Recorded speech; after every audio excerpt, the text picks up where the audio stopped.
We're live, ladies and gentlemen of the interwebs. Welcome to the Beacon TVL Show, the weekly podcast from Beacon DeFi, your beacon in the world of decentralized finance. I'm your host on Filipino time, Professor Chris, and we've got a great show lined up for you as we tackle the news of the week that's relevant to you, our dear users in the world of on-chain investing. Today on the show, we have a reuniting of some of our favorite panelists that actually haven't been on the show in a minute. So we'll start here with the man right below me, from Talisman Wallet, DJ Robert Williams. Welcome back on, sir. How are you? I'm good, sir. How are you? It's good to be back. I am frazzled, but good, man. What a week. What a week. It's good to see you. Let's see. That next to my right on the screen to the right. Technically, I guess, yeah, still right.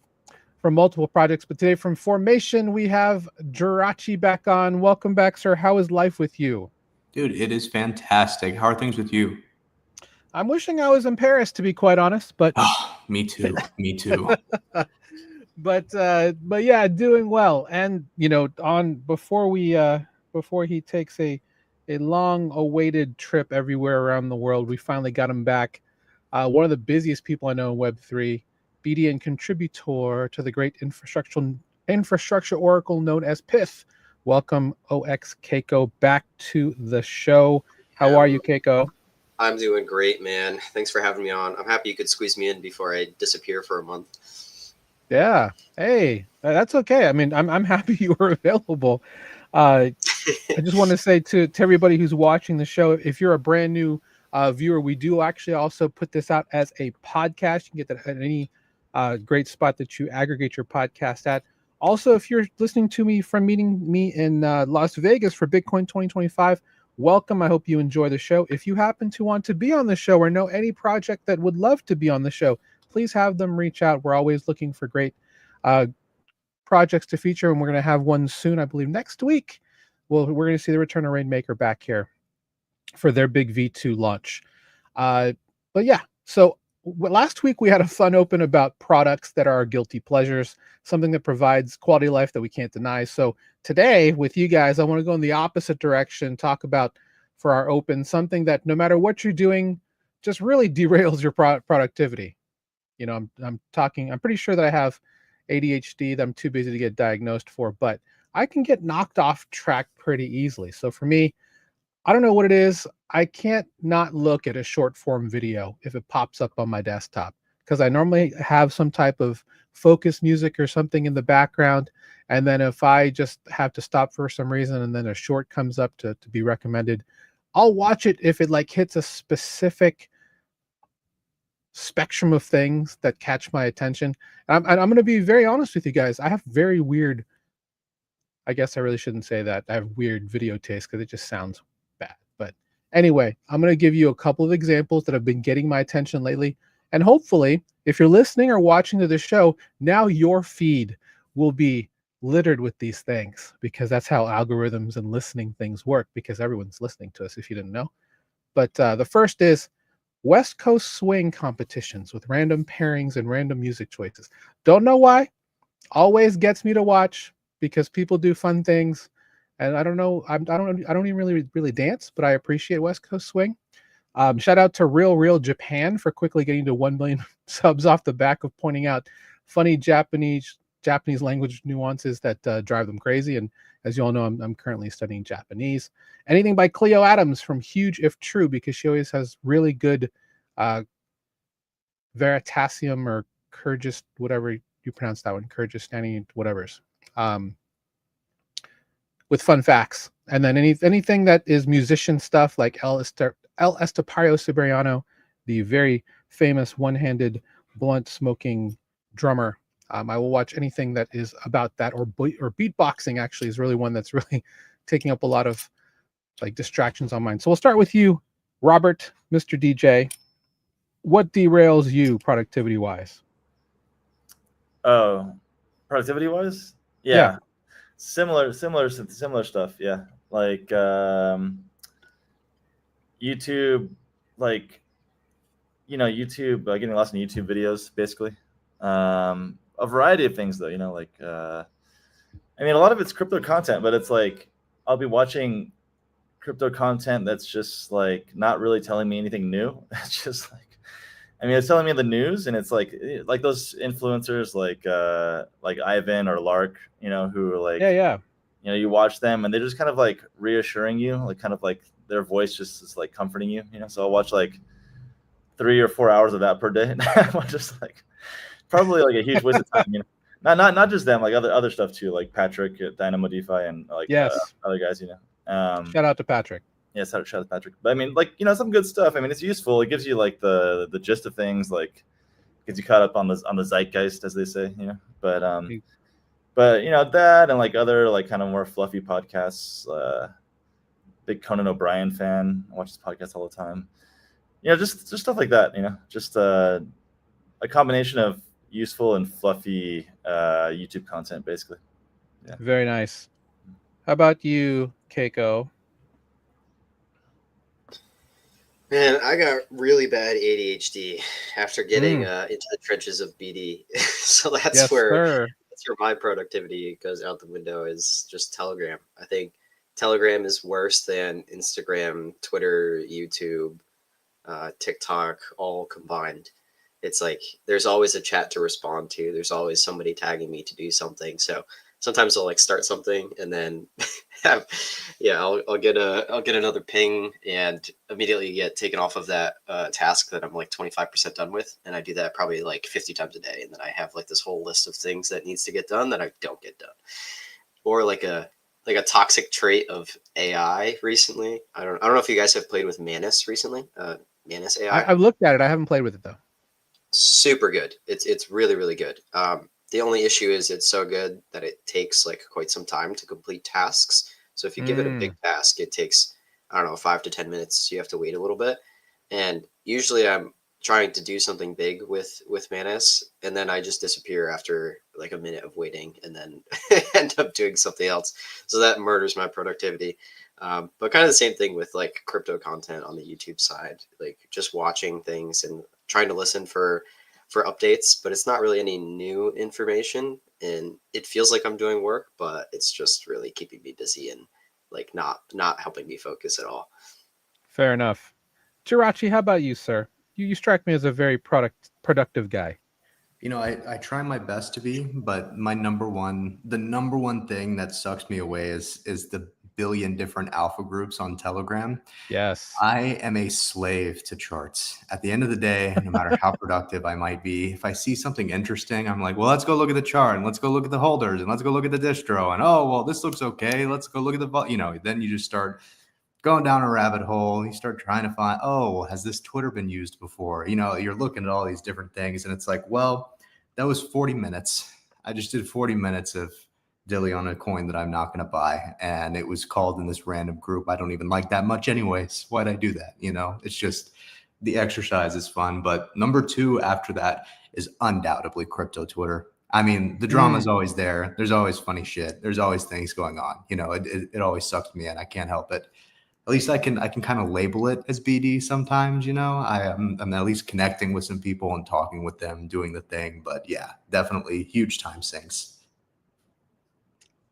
I'm actually kind of surprised that crypto Twitter doesn't suck me in as much as it does. It does in bed. If I'm laying down or if I'm like up with the family, like having dinner, I'm on crypto Twitter and Telegram, guaranteed. But if I'm at the desk, it doesn't really hit me as badly, which is strange. I need to figure out why that is. But let's go ahead and head out to the charts. Speaking of Jirachi, looking at BTC and ETH. ETH is back up on the horse.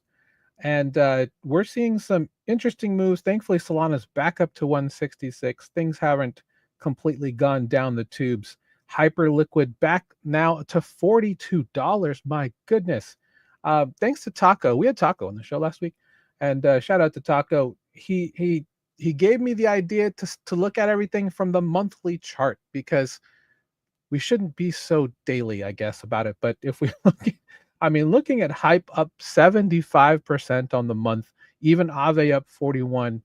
This will all be very clear with ETH and Virtual also making moves with Maker and Sky. It just basically means that don't worry about SPX, but we are looking at DeFi coming back to the forefront. I keep seeing like general crypto people now like talking in their reels and short form content about DeFi, this new thing that people aren't talking about.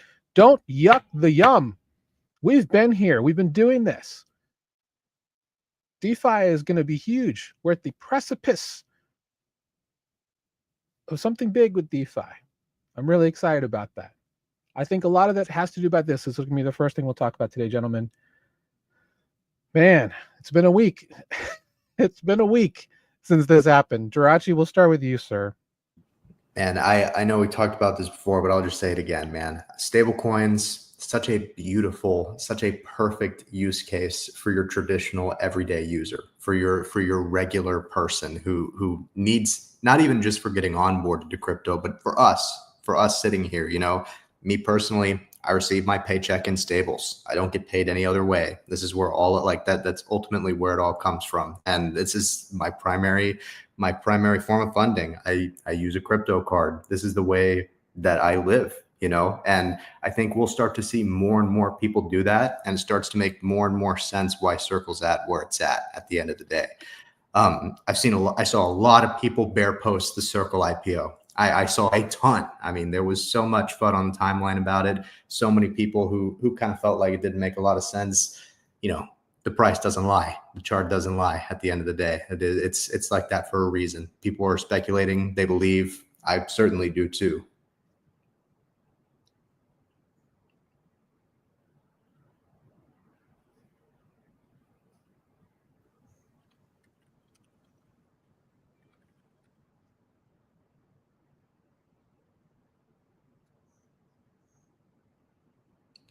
Oh, Chris, did we lose you, bud?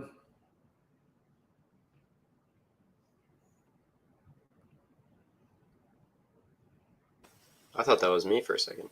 I did too. No, it's it's clearly I'm like, I'm hardwired in, so I'm trying to figure out.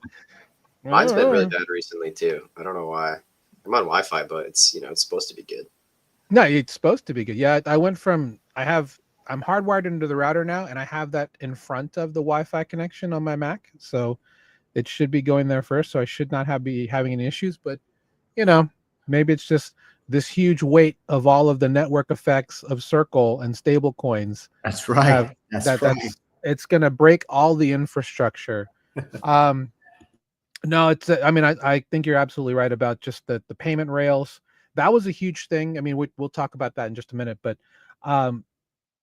Keiko, I wanted to get your thoughts on just at least from your side, based in your circles and what on at least what they're talking about infrastructure. How big is the network effect of this Circle IPO? Oh, this was part of my friends fucking huge. Yep. Yeah, like from the Pith standpoint, this was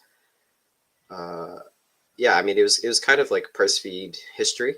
This was the first time an equity was listed on chain at the same time as an IPO. We launched this within I think 30 minutes of the IPO. As soon as it was like publicly available to trade. Obviously, you have the hours in the morning where it's not publicly available. It's only available to like accredited investors, which is quite annoying. But yeah, we went live with it same day. It's huge. We're seeing a lot of projects integrating equities now, like leveraged DEX, mass, backed. I mean, even centralized exchanges. Bybit has equities. I mean, well, I'm sure, I don't know which ones are actually public, but we're going to see some more coming soon. Yeah, it's definitely interesting in the infrastructure world. It's kind of a switch. We're actually mainly focused on equities now instead of crypto assets. Yeah, and it's a crazy thing to see. What about you from your vantage point, Robert? How big of a watershed moment is this for crypto? I think it's huge. I mean, I just think as a proof of concept, like the execution of it, is going to be like the kind of the standard for other firms going forward, and yeah, proof that you can launch successfully, like Keiko said, on crypto platforms and traditional stock exchanges simultaneously. I think it's a step towards integrating those things, bringing those traditional equities, or merging them essentially with crypto assets. So, yeah. And what's even more interesting is you can perp this. So if you don't want to play, if you want the exposure from, going on traditional Wall Street methods, you can of course go to multiple dexes now that have them as perps. So for Circle, so that's it's available in multiple ways. You can get exposure in multiple ways. There's a true appetite for stable coins. I think that's probably the big takeaway that I have, is that Coinbase is part of the S&P 500. Now we have Circle IPOing. Gemini is IPOing in the next couple of weeks. There's going to be a lot more conversation about not just crypto, but decentralized finance, stable coins. How can we update the really outdated rails through what's happening with stable coins? Everyone's talking about it, right? Uber, Apple, Twitter, a lot of big traditional tech giants now want to have stable coins as part of their rails, their payments, their remittances, because it's cheap, it's fast, stuff like that. Yeah, it's not even on the tech side. It's about the appetite to launch a stablecoin as well. We just saw an announcement today that I think it's Bank of America is interested in launching a stable. Same thing with Citibank, same thing with Fidelity, same thing with, you name it, JPM. All these guys are interested in launching stables. Most of them are already in the process of doing so. I want to thank you, Keiko, for that fantastic segue. I'll get to you in a second, Jirachi, as we move to the first big one. Speaking of those institutions, pardon my French, but Societe Generale becomes the first bank to launch a dollar peg stablecoin. Now, people who have seen the show before will know that 2 years ago they tried to do this with the euro, and it just didn't go very far. But now they're doing it with a dollar peg stable coin. It's going to be called the USD Coinvertible. What a name. Just call it USDSG or something like that. Whatever you want to call it. But this is coming out in July. So as you mentioned, Keiko, there are a lot of institutions now. They have the green light now that choke point is over. Now that there's more and more regulation being relaxed, they're all coming for Tether. We talked about this last week on the show, specifically looking at the USDT DOM is roughly about 61%. That number is going to go down significantly before the end of the year. So it's going to be interesting to see who's going to come to market with something. What other groups are going to play along, or are they all going to try and, do the capitalist thing and put out their best one and may the best stable coin win? Either way, they'll all be fairly backed by the same thing based on the Stable and Genius Act rules that are being put through Congress, that U.S. Congress, that should be passed hopefully by August. Jirachi, your thoughts, sir? And Keiko, I just wanted to toss it out there. It's hilarious to see JPM with Jamie and how much he's run his mouth about how crypto is this. Yeah, two big fingers for that guy. Right? 2 big fingers next to these fingers to that guy. I know. And now of course, they're going to eye stuff like exactly what everyone else has been working on this whole time because they're seeing where they can make a bag. It just cracks me up. So funny. No, I think that the more that we see like this, the more it lends to integrating it in our everyday life. I mean, I've said this a bunch of times before, but when we can start convincing, like let's take Toast, for example. They're integrated into who even knows how many restaurants across the country. They're the POS system, the credit card, credit card acceptor. They do everything for so many of these places. We're going to see a world where I can tap my phone and I can pay in stables at these restaurants. It's just a matter of time. I mean, it's absolutely coming. And, once things like that start to happen, we'll start to see it really flourish. And I think at the same time, too, the more dollar-backed stable coins that we see, the better it is for Americans in general. The more that we see a worldwide usage of things that are backed by the US dollar, the better it is for us at the end of the day, and anybody who's working in USD ultimately. So I'm very bullish on dollar-backed stablecoins. I'm a big fan. RWAs in general that use assets that are ours, huge fan. I think it's great for us. I know there's certainly some other arguments out there about, whether it's the perfect thing for everybody, but I certainly I'm excited about it. I think this is just the beginning too. Like we keep saying, we're going to continue to see this huge number of players enter the game. And I think it's great. I think it's awesome. Yeah, it's amazing. And before I get to you, Robert, because I forgot to, I just noticed I missed it on the agenda, but I'm going to do two things because we're going to talk about it. We're going to taco about it. I want to say, putting the taco hat on because the taco hat plays in these types of policy things. I also want to do a quick shout out to one of my favorite pieces of merch I got to Troy and the group at Howard University for getting me this lovely shirt for the Black Blockchain Alliance for Satoshi is Black. I love this shirt.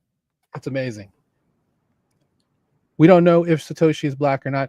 I want to know, it's anybody. So we had this story 3 weeks ago with the ladies on that Solana is becoming a popular baby name for this year. Why is Satoshi not a popular name coming up?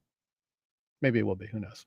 But Robert, pardon my ridiculousness. Yeah, maybe Toshi is a better name. Just cut it to Toshi. Toshi, that's true. Toshi's I know a couple Toshis, and they're all Shiba Inu. Strangely enough, but we use our Coinbase cards to pay with USDC all the time. MasterCard Move is out there now to make it easier for buyers and merchants to settle in USDC and other stable coins. It's only a matter of time before, all these lines are blurred. I don't think we'll ever see paper money kind of, denominating stable coins in such a way. Maybe, I don't know. Wouldn't it be weird if you were able to carry like some laminated piece of NFC paper that's just going to destroy the environment? But in any case, like literally just being able to have programmable money, whether you like the idea or not, being debited from an account that you control. Your thoughts? Yeah, no, yeah, I think like Jirachi was saying, in terms of like proliferating dollarization around the world. I mean, it's gonna be interesting to see the effect that has on the dollar overall, and the strength of the dollar over the coming years. If the global financial rails are completely based around USD stablecoins, it's going to just cement that even further, right? So I think the demise of the dollar is, or the calls for the demise of the dollar are premature because of that. So, I mean, yeah, like you said, we've been using Coinbase USDC for a long time, or some years now, so that's like the norm for us, but it's going to become very, very common. The thing I'm really curious about is how, I don't want to bury one of the stories here ahead of time, but or one of the items here, but how much are governments and banks going to try to take control of these rails, and how much are they going to limit, how much independent companies can launch their own stable coins or entities. So. No, I'm glad you mentioned that, because that's actually a great segue to the next story. Just the one thing about this before we move on, Societe Generale actually has a MiCA license, so this will be good to go in the EU.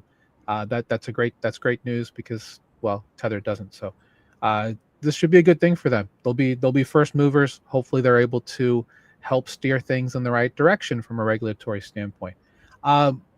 But yeah, as you mentioned, one thing that is going through Congress right now is both the Stable and the Genius Act, and parts of it, the part that's actually quite interesting is the idea that there will be an innovation exemption for DeFi projects. And this is a very interesting wrinkle. They're considering they're considering this because I think it was yesterday. No, was it yesterday or Monday? Either way, Monday. SEC Chair Paul Atkins had a roundtable with multiple people from the industry. Eric Voorhees was there. Rebecca Rettig from Jito was there. And I'm trying to think of the other person. I can't remember right now. I apologize. But it was called DeFi and the American Spirit. Now, this is from Crypto Mom Hester Pierce, who is the deputy commissioner of the task force. But this is a very interesting way to frame this, definitely played up to a lot of us DeFi maxis, mainly from this, that the American values. Oh, I'm not even showing the screen. My goodness gracious, what is my apologies. Ah, goodness, I got to find a way to get this 165%. Well, we'll go with 125. So yes, this will be in the show notes. Of course, join our free group, totalvaluelockschool.com/beacon to get the show notes. But crypto mom Hester Pierce, defining the American spirit, spelling defining with DEFI. Interesting play there, talking about DeFi and the American spirit, that the American values of economic liberty, private property rights, and innovation are in the DNA of DeFi, in this DeFi movement, which has been on since 2019, people. This is not brand new news. But the idea that, it is a fundamental human right to have self-custody, to have privacy, to be able to control your own money. Man, what SEC dimension have we rolled into, Jirachi? It's such what a stark contrast from just a short time ago, huh? Like 6 months, right? Oh, right. How things have changed. How things have changed. And like you see this from the SEC, and it really makes you wonder, like, am I even living in the right place anymore? Like, this feels like a totally different country. What's going on? Especially with some of the witch hunts that have happened in the past and some of the planned witch hunts that there were. There was a large number of people who made it part of their whole deal that if I get elected here, if I go into office here, if I'm the person who's in charge of this, if I'm the person selected for that, we're going to crack down on this. And it was to stifle innovation in a space that they couldn't control as well. And now, this is a 180-degree turn. It's part of the American spirit. I love that. That's the kind of thing that makes me very excited. It makes me very bullish. And on top of that too, we have people who are engaged, who are actively from the actual crypto community, who are being invited to go and have conversations with these key players now. You have actual voices who know what they're talking about in the spaces they need to be in to influence policy in a direction that's beneficial for everybody. And, of course, we're going to talk about Genius and we're going to talk about stuff like that. There's a lot to be said there too, but they're trying, and that's a whole lot more than can be said for just let's crack down on this and make sure that we stifle as much of it as possible. I'm a big fan. Keiko, all of us in some way, we are all risk takers. We're all in our way entrepreneurs because we have been in this space, doing our thing for quite some time.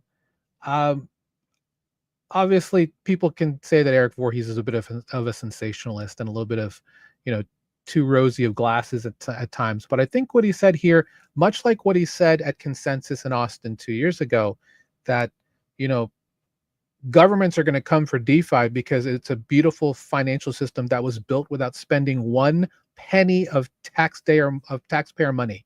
And that's why governments are going to be upset about it. This take is just, I'm gobsmacked by this take. Like, it's amazing that they're even saying this at this level. What are your thoughts? Man, the SEC. Yeah.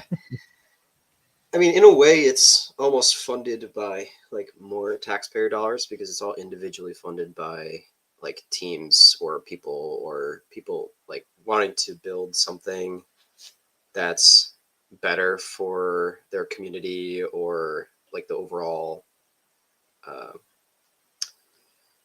outcome of like society's financial systems and markets. So for some people, yeah, they've invested way more, whether it's time or money.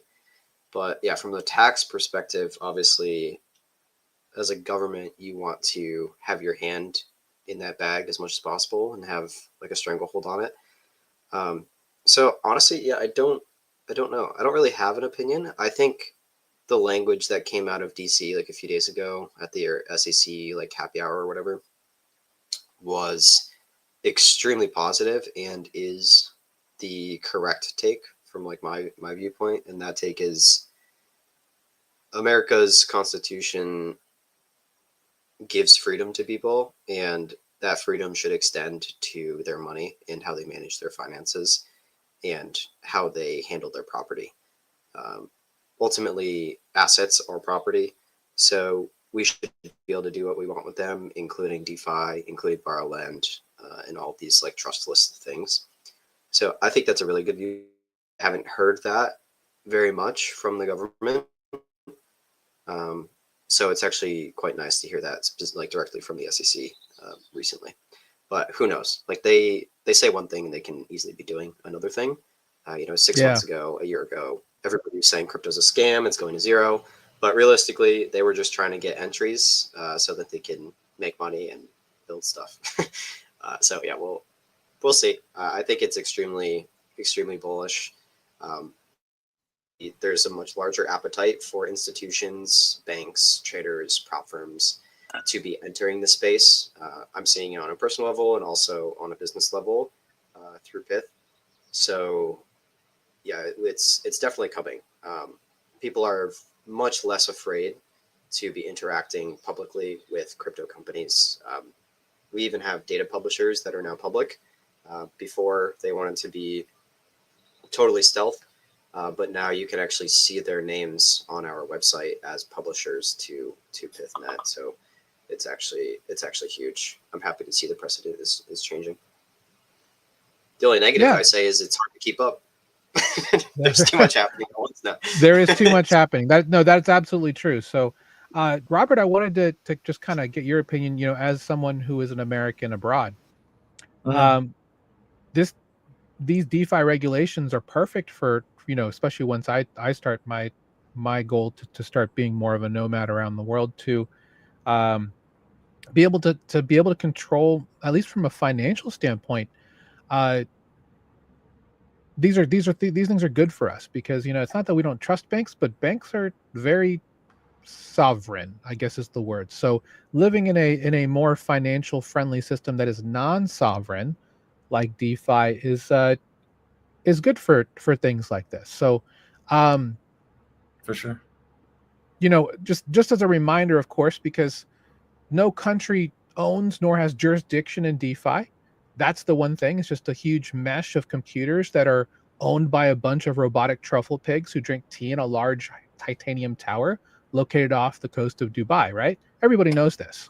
So I just wanted to get your opinion, Robert, on how you think this is going to play specifically for people who not necessarily expats, but people who want to be amongst the world. Yeah, well, I mean, coming from my titanium tower in Mexico City. Yes, sir. DF. Yeah, DF. Taco time. Yeah, no, it's great. I mean, I haven't had a bank account in a few years, actually. I think since 2021. Can you repeat that, please? I haven't had a bank account for 4 years.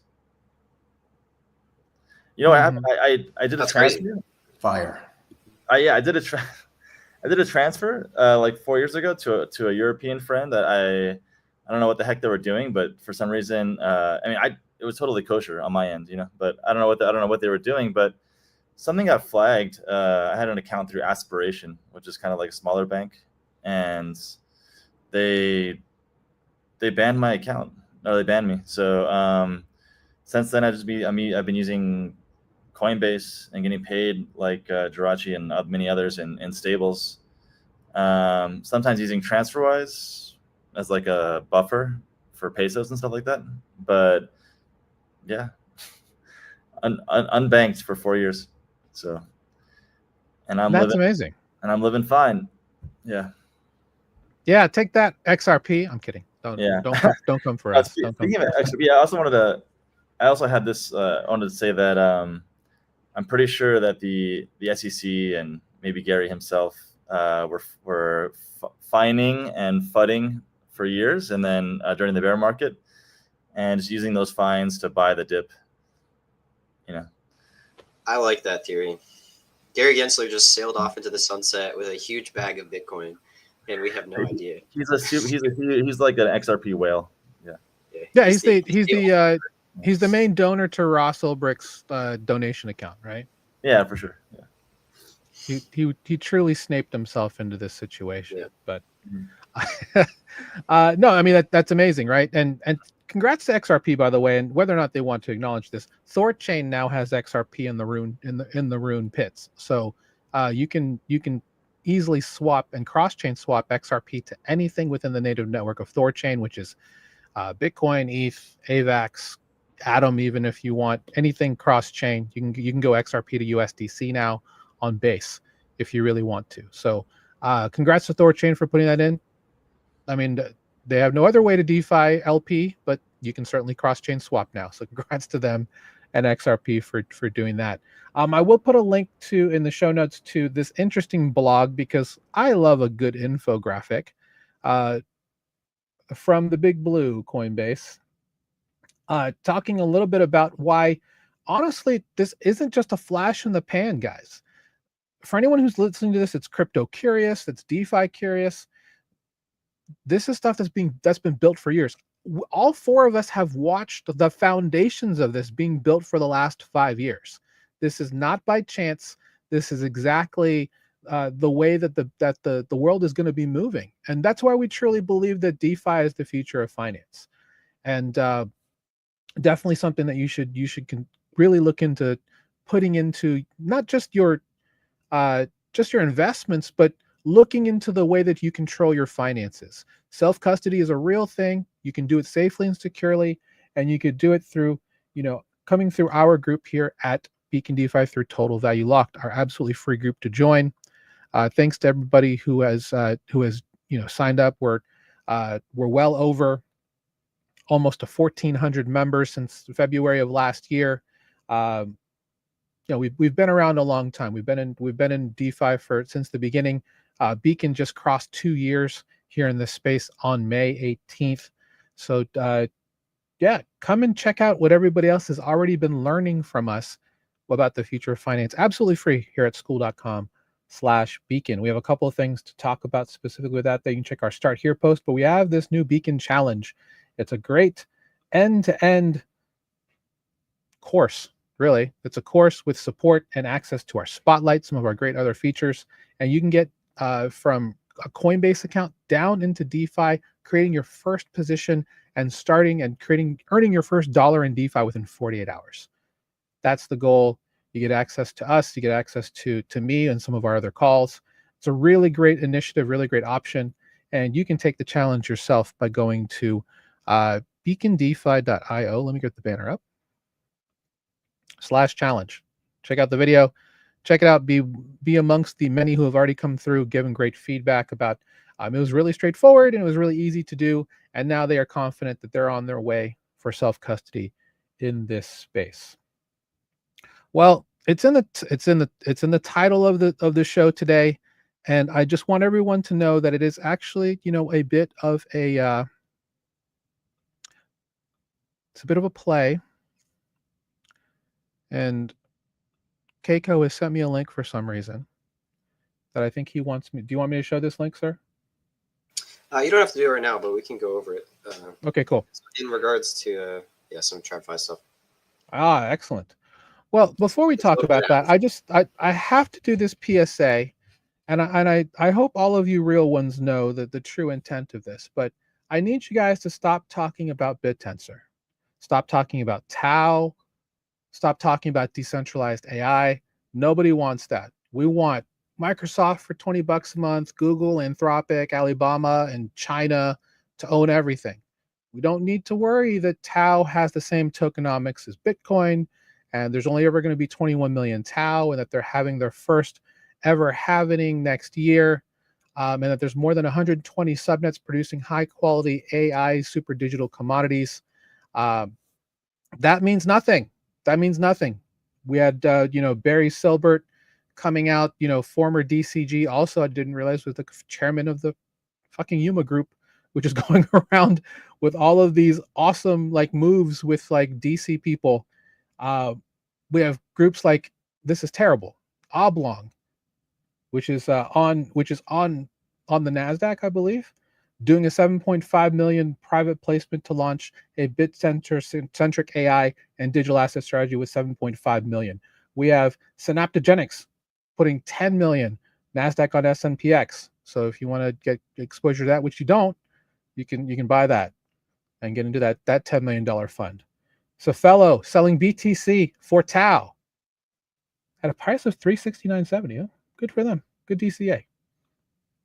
And Barry Silbert being right now in Paris at Proof of Talk, talking about all of the great things that can be done with sustainable subnets. Just all of these terrible things that none of us should be looking at, because you shouldn't be buying Bittensor. Jirachi, back me up here. You absolutely should not be buying Bittensor. Everybody should stay away from that scam vaporware 100%. Don't buy my token, please. Don't look at any of our favorite subnets. Nope. There's nothing here to see. There is nothing here to see.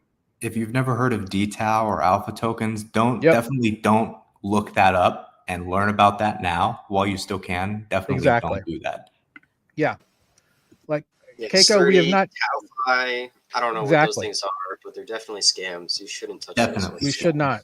No, Robert, right? We have not identified this 4 months ago as the ultimate asymmetric upside bet. This is not the coin you are looking for. We did not do that. No. Nope. We were certainly not just in Austin at a conference specifically for this. We were not. Yeah. No. We have no idea what's being built or how it's gonna. Yeah. Yeah. Mm-hmm. No, I've never been to Austin. I don't know what you're talking about. That has some decent ramen though. The ramen there. No, was that in Austin? That couldn't have been in Austin. No. That was good ramen. No way. Yeah. There was good ramen actually. Yeah, that was good ramen. Actually, it was good. It was good. That was really good. That was a really good ramen. But yeah, so guys, they keep talking about Bittensor. We can't DCA into it fast enough. Full funds are being built to literally buy Bittensor. They're selling Bitcoin for Bittensor. There needs to be more news to kind of like smokescreen this, because we're not really DCing really hard into this. I mean, you really shouldn't be. But you can't deny, especially with Proof of Talk going on in Paris right now, where there's a lot of really big influencers. With Pith also being kind of involved in Bittensor in some way, right, Keiko? Talisman CEO is there too right now. Oh, yeah. So is Arash from our partners at Taushi. Well, lost your audio, Chris. Lost my audio again. God. Can you guys hear me? See? I can hear you. Yeah, you guys are both good. Oh, good. I was about to say, they don't want me to talk about Bittensor either. See? Stop buying it. It's all set up. Awful. Anyway. Maybe it's just me. All right. Keiko, before we move on to the other part, tell me more about what I'm looking at here. Oh no. It's oh my. A little bit of alpha. You can just read the asset names. Yep. We have you can see who is posted by. Yep, by some guy who runs a very interesting onboarding layer into Hyperliquid from HyperUnit. And it looks like there are a couple assets here, one for ES and one for NQ. I have a theory on what the NQ is, but what might the ES be? Yeah, so ES is the world's most traded asset. It's ES Mini. It's SPY futures, and NQ is NASDAQ futures. Yes. So yeah, I definitely caught that one. So yeah, I wonder why a Hyperliquid project would be posting about TradFi futures. Jirachi, why do you think they would be doing that, sir? I think it's all part of their evil plan, brother. It's all part of the evil plan. At the end of the day, one of the things that I think is not discussed enough is how much thought is put into stuff like this before it happens. Right. once again, it just goes back to things like the Circle IPO. There, you see so much FUD on the timeline from people who are quite confident that they have no idea what they're doing, or that, oh, this doesn't make any sense. Oh, why would they do this? There's always a reason. There's always a purpose behind it, and it's always well discussed and well thought out before it happens. At the end of the day, this is another great example of that, in my opinion. And I think that over the next couple of weeks and months, that will start to reveal itself even more. Yeah, keep your eyes out. Yeah, I mean that's 20x leverage on the fate of the economic free world there. That's an interesting idea. Well, if it's going to come to Hyperliquid, then it's going to come to Gains at some point, and then it's going to come to something like Helix, or oh yeah, who knows what else. Avo, all these other places, maybe to Drift. Who knows?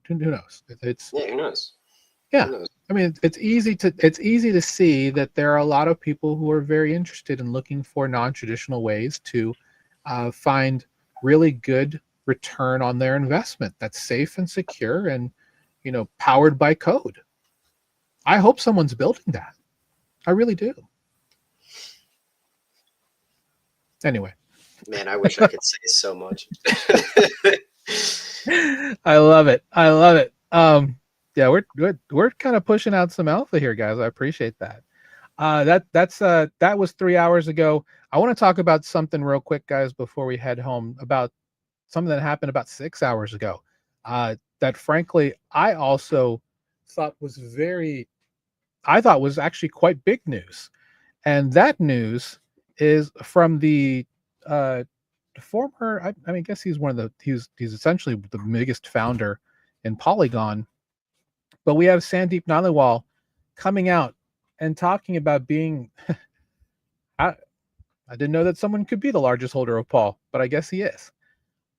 He is stepping up, and he is taking that crown, guys. He is going to take full control of the Polygon Foundation and will be its CEO moving forward. And pretty much a move that's going to change the way that Polygon will be perceived. They've had quite a few interestingly uneventful 3 years, and I mean that in the nicest way possible. They had one of the best BD firms in the business. They went partnerships with Disney, Starbucks, Reddit, you name it. They had huge, gigantic BD partnerships that all just kind of went nowhere, to be quite honest. They put out a ZK, the first ZK EVM that was out there with True Validium with Polygon ZK EVM. And they had something last year they came out with called AgLayer, which is meant to be a liquidity unifying layer that anyone who subscribes into their CDK can now share liquidity across all protocols. They're going to be deprecating the Polygon ZK EVM in a very interesting move. The first milestone is that they're actually doing a gigagas upgrade, much like Say. That's actually really good for them because we all know that Polygon has not always been the most performant blockchain out there. But this move for Polygon POS to be the focus, along with AgLayer, how they make that work with Paul, Value, and Burning, because Matic is now, for the most part, deprecated. But apparently they're one of the larger parts of the BlackRock RWA entity, because they're one of the 7 chains that Biddle and Securitize are on. So Keiko, I'll start with you, being on that infrastructure side. Is this a bit of a nothing burger, or is this actually a very fundamentally shaking announcement from Mr. Naliwal? Yeah, I don't really know. The first thing I'll say is the wording of this tweet is quite interesting. Yeah, that's what really shook me. Yeah, at first he's saying that he's just like assuming the CEO position, which I didn't know you could just do by holding tokens. So that's interesting. SEC might want to look into that. But I think, I don't know. I don't think the tech, actually, it's not even the tech. It's more their brand. Like Polygon's word, I feel like, isn't worth much nowadays. They always seem to be chasing trend. And as soon as I heard about the proof of stake stuff probably about a month ago, and a month ago, Barachain was a thing. And the first thing that I thought of was, oh, okay, Barachain's hot, and they're just kind of copying proof of stake because it sounds like something that's interesting. So yeah, I don't really know where this is going. I actually don't have too much insight into the infra here and the tech behind it. So maybe that's a sign. I don't know. It's kind of yet to be determined. I don't have too much of an opinion other than I don't necessarily trust that Polygon is one of the leading chains anymore. Yeah, Jirachi. So I mean, even I thought that when DeGods made the decision to come to Polygon for a hefty fee, that we were going to see something really, really revolutionary on Polygon. Their proof of stake chain has just kind of been there as a side chain for layer 1 Ethereum for many years now. Do you have any thoughts on this? Just curious. I can't tell you a single application on Polygon besides Polymarket. I don't know of there's nothing I've used on Polygon besides that. And this is coming from someone who has helped build, I run a dev shop as well. I've helped build projects on there. I don't know anybody who is engaged with the ecosystem. I don't know anybody who's bullish about the ecosystem. And one thing that I really dislike about this, I have absolutely nothing against Sandeep. I think he is an example of the type of person that we want to have around, someone who's institutionally entrenched in what they're working on. He's the largest holder on Polygon. It gives him a good reason to work for his bags at the end of the day, and that's more than can be said for a lot of people. What I really disagree with is this mindset that because he has taken over, now we're going to see a renaissance of the chain. That is incredibly unlikely, especially when he is keeping all of the leadership that's already been kind of entrenched there the exact same. So really, if you want deep organizational change, that requires deep organizational change. A swap of who's at the head of it rarely changes very much at the end of the day, despite any mandates they might pass down or anything like that. I get the ZK EVM deprecation a lot. I think there's a lot of people who have already done it better, and they have a lot more engagement as well. I mean, even, Chris, we even saw the amazing advancements with ZK stuff on the Bittensor network that we saw discussed frequently. And when you put those two things side by side, it becomes a question of like, well, what are they even developing at the end of the day? They put an enormous amount of resources, energy, effort into this, and it's not much. My other thing about the ag layer is they are very late to the game with this. There are already a plethora of liquidity aggregation layers, and they're proliferating, and they're going quite well. Some of them are doing really fantastic things. They're making a ton of money. And that's kind of what Polygon has always been doing. They look left and they look right after it's a little bit too late already. And that's when they try to follow a trend that's already being executed on. Unless they can provide a really valid reason for why somebody should use theirs over any of the super existing interoperable solutions that are being given pure focus from the team that's working on them, I struggle to see a world where this does any better than their ZK EVM tech, at the end of the day. But I hope the best for them. I hope they're able to figure something out and that they're able to kind of attract more to their chain. I just don't see what that's going to be at the end of the day. I can't see it. Yeah, I agree. I mean, obviously, I have a soft spot for Polygon. It was the first place that I kind of really went to instead of BSC when I first came into this space. Robert, I know that you've been kind of listening here, and you're. I just kind of wanted to get your thoughts on, I really can't even see a market where Polygon can really outpace anyone else at this point. So much because they don't have a CEX behind them. I think that's probably the biggest thing, right? At least with like Optimism, they've got a whole bunch of support behind them. I don't really see that for Polygon. Doesn't mean it can't happen. I mean, at one point they had the best BD in the world, so I'm hopeful that they can do something, because to not have Polygon in this space, I mean, they'll be here for a while because they're part of the 7 chains for BlackRock and their RWA framework. So but I want to see them do better than they had been doing, because they had so much promise, and now it's it's a bit of a wasteland in a way. Yeah, I agree with Jirachi that they've been late to the game a little bit. Yeah, they did have a lot of promise, and they did have a really. I think they had like a solid grounding for a while there in the space, but I think it really was the Polygon ZK EVM that kind of fell flat. To me, that's how I see it, and they haven't really caught up since then. They didn't really go anywhere or get much traction, and since then they haven't really done much to adapt, I don't think, but we'll see. Yeah, I mean, I can name a whole bunch of protocols that are still around that, they're actually still doing well. Things like Impermax, things like Cheetao. There's Curve.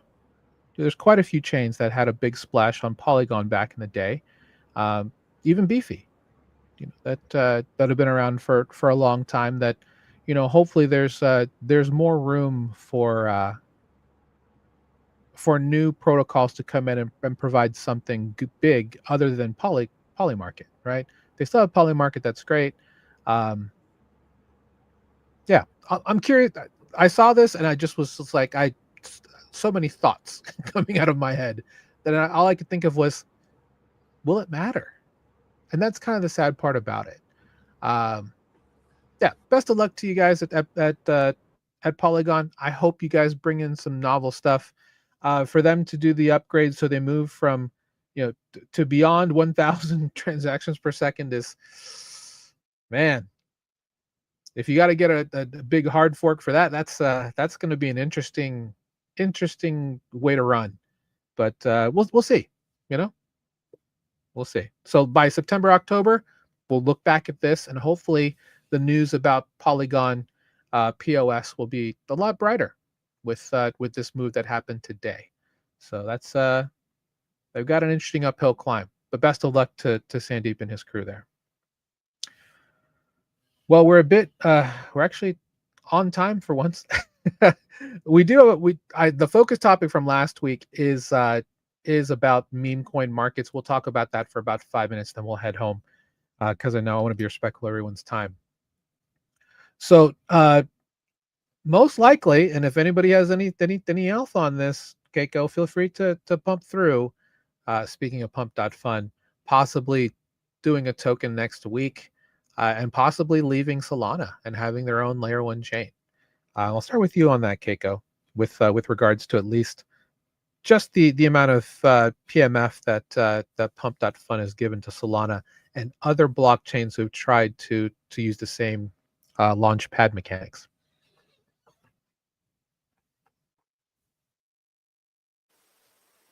Yeah, I think we've already seen this starting to happen with Jupiter. Like, Jupiter hasn't gone the chain direction, but Jupiter is buying up and owning essentially the entire ecosystem for like a crypto user. Anywhere from token launch to perps trading to borrow lend with their recent announcement to swapping to, you name it, infrastructure. Like they bought, what was it? There was some Explorer protocol that they bought too. Integrations with wallets. I think Jupiter is just like one step away from a chain, essentially. Pretty much. I think Pump is kind of front running that. Personally, I'm sick of new chains. I think it needs to stop. Everybody's just trying to poach the scene by giving them large grants. They launch on the chain. You see them active for 2 to 3 weeks, and then the chain is dead. We've seen it over and over and over at this point. The launches are getting even worse as time goes on. I hate to name drop, but Abstract's chain launch was quite atrocious. Like, you should not be spending a few months on a chain and then launching it and expecting things to go well. We'll see. Not to say that Pump can't do it. They definitely have the money. They definitely have the team to build something from the ground up. So we'll see. I just don't really see a reason for them to move from Solana if that's where all of their users are, because now this is a different problem. You were using liquidity that was already on a good ecosystem, and now you're going to have to convince those people to go to a different chain, which is you're going to have loss there. You're not going to be able to retain 100% of your users, which is fine. Like, they have enough users to probably get some decent volume, but why not work with Solana and try to improve over there rather than launching your own? I agree. Robert, your thoughts? Well, yeah, I mean, a lot of people were complaining that, this raise would be like really extractive from Solana, right? I mean, or it'd be like a big, just like big pool on resources for Solana, basically. Wasn't that the controversy, basically? Yeah. So I mean, I'm wondering like what would happen to like how that would affect Solana if they did leave, because like there's so much activity and volume that comes from Pump.fun. This like nonstop launching of meme coins by bots every single day, thousands and thousands. And so, I mean, what would Solana chain activity look like, or how drastically would it drop if they left? I don't think the foundation wants to see those numbers. Yeah, I don't think they do either. Jirachi, I'm gonna come to you with this story that I just saw on the timeline. I'm a little late to it, but this is actually very interesting news. Privy is being acquired by Stripe.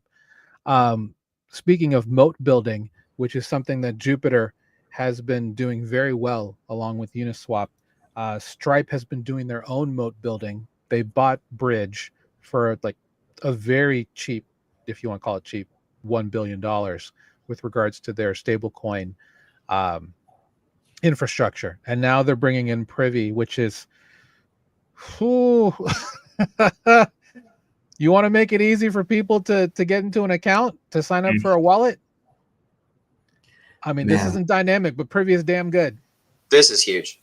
I woke up to this news. This is like the first thing I read this morning, and I just about shit my pants in bed.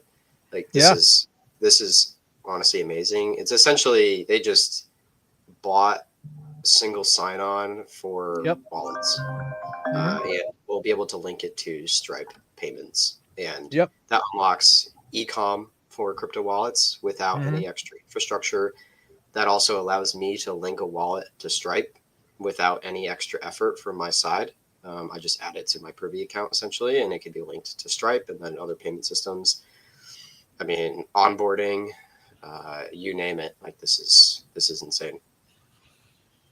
Yeah, a lot of M&A this season. A lot of M&A happening. Jirachi, what are your thoughts on this, sir? I'm interested to see where they take it, because obviously we can all see a world where, if they've got a Stripe link, they can pay with crypto now. I mean, that's obviously one direction for sure. But what I'm equally interested in seeing is a world where it's easier for people like you and I to just like a couple of us here already, to only use crypto for their e-commerce or store needs, period. And it doesn't necessarily just have to be that either. I've worked for a variety of companies where if I sent a Stripe link to a customer for an invoice, I was 10 times more likely to get paid right away. They were trustworthy of it. It was easy for them to pay. It made life very simple. They didn't have to give their banking and routing information and all this other garbage. They could just make it happen right away. I think it makes people who are running businesses that are already crypto native, if they can actually integrate things the way that I believe, that they're wanting to head for, it's going to be a huge game changer for anybody who's selling services on top of e-commerce and everything else too. Anyone who uses Stripe already. But the thing that I'm the most excited about is I know that they make their money off of their transaction fees. Of course they do. That's what they do. But imagine a world where they offered a lower transaction fee on crypto than they do for credit and debit cards, because they no longer have to pay a bank's traditional processing fee. Ooh. Right? That's the kind of thing that gets me very excited, and I see the possibility for it. On top of that too, if that happens, suddenly you're going to see it make more financial sense for big business to pay with crypto than it will for a card. Yeah. And I really like that.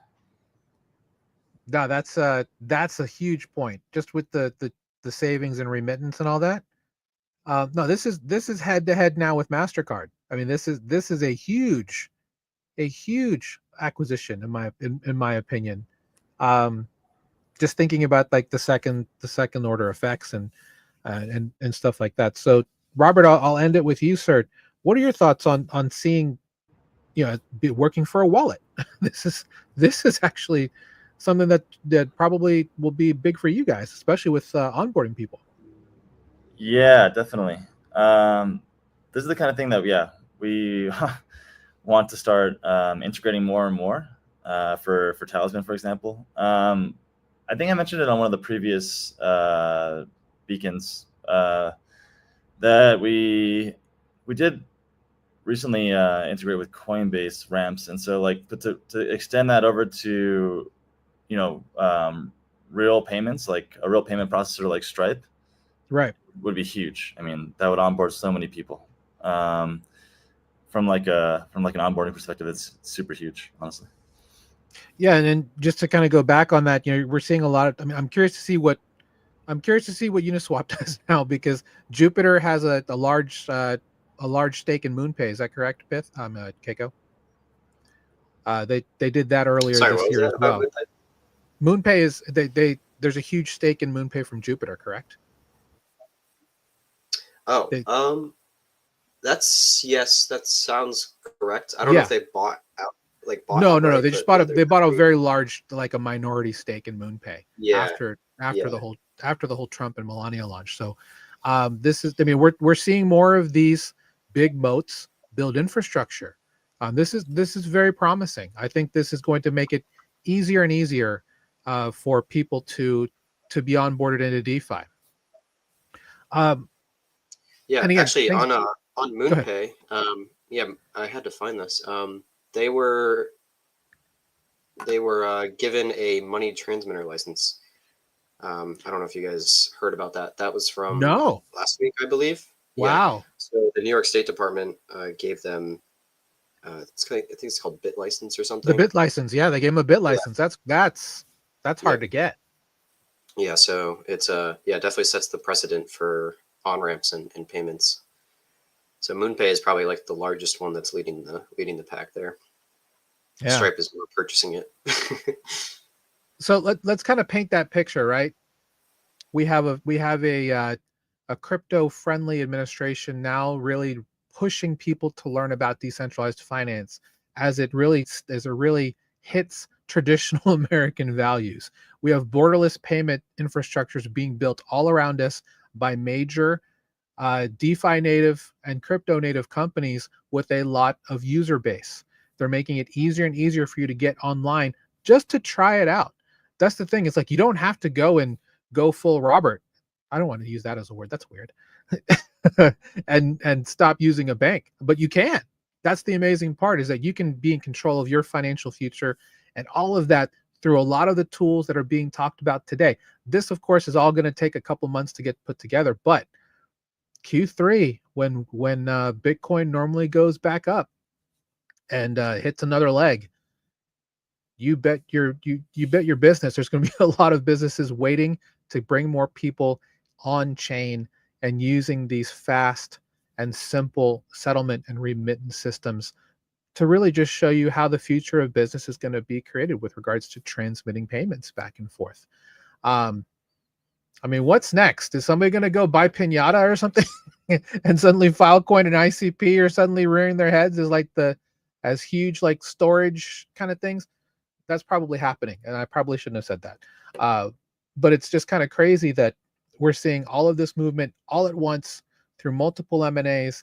This is huge to see. We're not seeing VC stuff. We're seeing builders go and create infrastructure, and I love to see it. And that's the show for today. Jirachi, go ahead and let people know where people can find you, sir. Thank you for your time and being here. Of course, guys. Of course. Please, anybody ever wants to talk, chat, Telegram, Twitter, I'm on both. And if you ever have anything AI agent related that you need help with, want to discuss, you see a gap, you see something that you need fulfilled for you, but you aren't quite sure how to do it, and you need a crypto native to assist you with that, feel free to reach out to me about formation. We're more than happy to lend a hand. We are quickly getting to the point where our open agent marketplace is going to be deployed. We're entering into our closed beta here shortly. And if you have any interest in that as well, please shoot me a message. I'm happy to get you into it. We'll definitely talk. Thank you, sir. Happy to have you back. Keiko, as we send you off on your grand voyage, what can people learn more about Pith and what you do? Man, I do as much as I can. If you asked me this question probably about a month ago, I would have said, onboarding and listing crypto assets and powering DeFi. The powering DeFi part is still the same, but DeFi, the definition of DeFi has kind of changed recently with all of the traditional finance stuff. So yeah, right now, definitely focused on onboarding institutions, banks, trading firms, and facilitating the new financial layer of traditional finance. There's a lot of stuff that we're working on in the background. So if you want or even know any institutions or assets that you'd like to see in DeFi, feel free to shoot me a message. I'm mainly focused on the Hyperliquid and HyperEVM side of things as of right now. There's a lot of developments going on there. So definitely stay tuned. Hyperliquid, I think, just saw this stat yesterday. Hyperliquid contributes to now 70% of on-chain DEX volume, which is insane. Insane. So, there's a lot to come in the TradFi space over there. Pay attention to HIP3 proposals and new markets that will be live on Hyperliquid. They will be powered by Pith. Well, they just got to work on being powered by DeFi validators. Then they'll be amazing. Thank you so much for being here, Keiko. Good to see you, buddy. Yeah, absolutely. Looking forward to see you again sometime later on this year. Robert. Oui. I do growth and marketing for Talisman Wallet. We are the best Bittensor wallet out there. Sure are. But definitely don't download the extension. Don't. No, we do want you to do. do. But don't use it to buy Bittensor. Don't use don't do that. Don't use Coinbase on-ramp to buy Bittensor for low fees. Don't use our amazing built-in staking features for root and detail and subnets. Don't do that. Don't do that. No, but do the quests because. Do the quests. Can you talk about TGE? We don't have a firm date yet, but it's around the corner. So if you hop into the quests, we do have TGE/airdrop coming up soon. Check them out. We have Bittensor wallet mining there, where you can just earn from swapping and holding Tau. And our wallet is fully loaded with features for Bittensor. You can even price your assets in Tau, which is kind of cool. So that's pretty crazy. Love it. Thanks for being here. Again, feel free to join our free group, school.com/beacon. Had a really interesting call yesterday. Someone who's a former journalist who had written out and saying that people are asking for their help because they don't know what the president's talking about with regards to digital assets. And these are people who are in the White House press corps and stuff like that. Obviously, there are people everywhere that need to know more about blockchain investing, more about being on chain, being crypto native, being DeFi native, and learning more about you doing more with your money. You can do so absolutely free at our website here, school.com/beacon. Learn from the best of the best and just go out there and earn more on your money. You deserve it. You absolutely deserve it. And you can go buy Bittensor if you want. Just don't buy a lot of it because we're still trying to buy more. Simple as that. Guys, we're here every Wednesday, 1 p.m. Eastern. We'll be back next week with a fantastic panel. Thanks, everybody, for being here. Please follow our guests. They're fantastic. They're amazing minds here in this space. And we'll see you on all of our channels. We'll see you actually Friday. We're doing a free community training, as always, for Beat the Banks. And this Saturday, I'm actually doing a masterclass for our accelerator and mastermind members. So if you want to be a part of that, go to school.com/beacon and sign up and get your spot in line. I'm going to be talking about a lot of the hot narratives that are going to be coming up. A lot of the things we talked about today will also be a part of that and getting you the right strategy moving forward. So with that said, thanks for being here. 07, as we always say here, beacons up, banks down. Take care, everybody.